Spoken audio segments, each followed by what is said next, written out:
pressure just yet for the three teams to actually have the exchange happen. Not unless they could just inflict damage and pain up against the opposition. As we can see on the screen, Malik has been doing a lot of spray up against Arrow here, and Arrow's doing the same thing. But then again, you still have to consider the distance.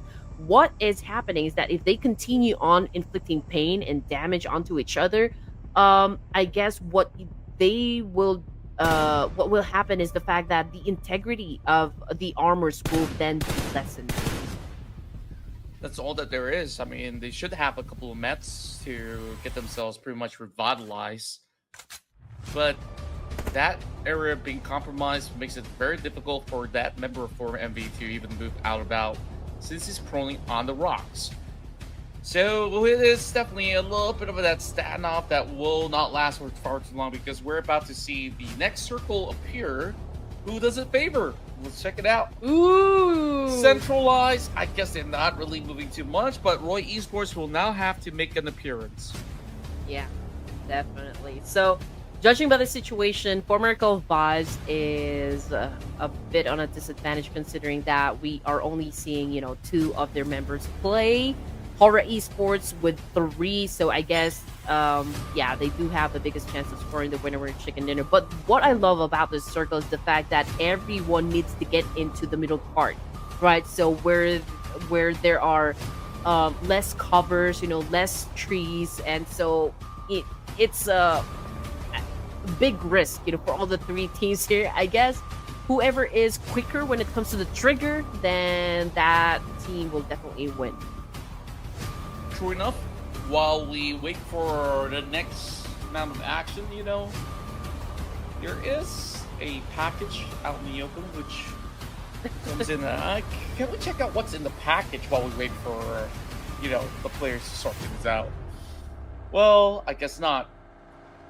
Arrow now moves deeper within the fields. The rest of Horaa Esports doing exactly the same. They are going to get a little cover out of the rocks. The rest of the field is pretty open up. So could this put the rest of Horaa Esports in a disadvantage where Roy Esports, they have a lot of squad strength to really go up against either side of the party? From here, no fear, but actually get certain angles up against the rest of Formerical Vibes. But it is definitely taking a long while. The silence has been broken coming in from silence. Here comes those nades. Is it going to connect? It's going to be a long toss. But I think this is absolutely dodgeable. It also bounces off that rock, unfortunately. So he has to crawl closer, but he is not allowed to do so. Honestly, for Miracle Vibes, they don't have that much option. They will have to manage these 2 teams, and they will have to go for a split here. And Horaa Esports will definitely capitalize on this situation. There goes the charge coming from Horaa, and now Malik doing some massive spray up against Arrow. Gets the job done. Formerical Vibes now exit the game with 10 elimination points, which brings us down to just Horaa and Roy. It's a 3v2 situation, but we all know Horaa needs a win, so I am assuming that they will go all out right here in this exchange. You're definitely spotting out Tuss on that hovercraft. Barely any form of space to cover for now. Eventually, they will have to go in for a split. The good news is that there's barely any more members from the side of Horaa Esports to take plenty of angles. So Horaa Esports definitely are the hot favorites to eventually wrap this match, but they got to really take space while they currently have that area to do so. Tuss now stuck behind, and I believe that hovercraft has already been blown to bits. Well, taking their sweet time, they don't want any form of error, but I would expect Mr. Bottle and the rest of Horaa Esports to be able to seal the match. Roy so far performing really well. 2 games for the entirety of this final day of finals. I've seen them coming into a top 3 finish at the very least, but they're slowly drawing out the patience coming in from Horaa Esports. And Horaa says, you know what? Take your sweet time. We got a lot on the line. We don't want to make any form of mistakes because right now, as much as they're already ahead against DRS, they want to create an even bigger margin of a gap. All right, here we go. The intensity is, of course, rising. Horaa Esports obviously has all the advantages, the numbers, the position.